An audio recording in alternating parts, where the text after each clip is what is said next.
Le Seigneur a depuis quelque temps mis sur mon cœur le message de ce livre de Néhémie.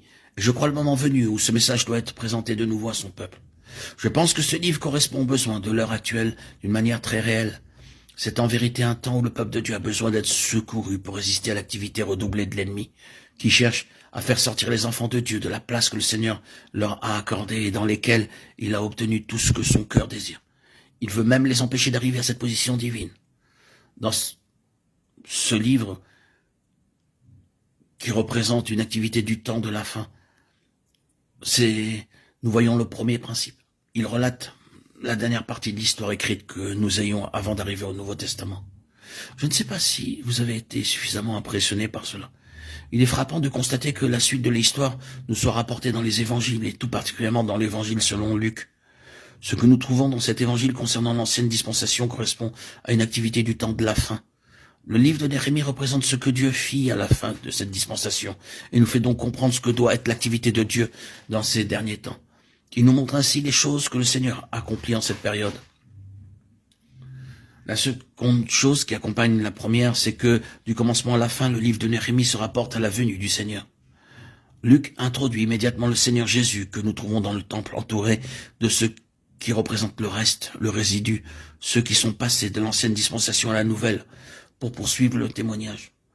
Ce témoignage était représenté par un très petit nombre de personnes lorsque parut le Seigneur Jésus. Simon et Anne et quelques-uns attendaient la consolation d'Israël, le Christ du Seigneur.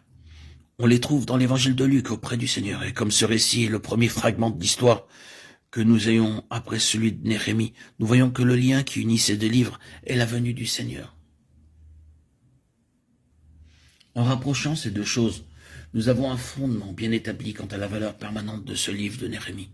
C'est une activité en un temps de la fin qui est liée à la venue du Seigneur.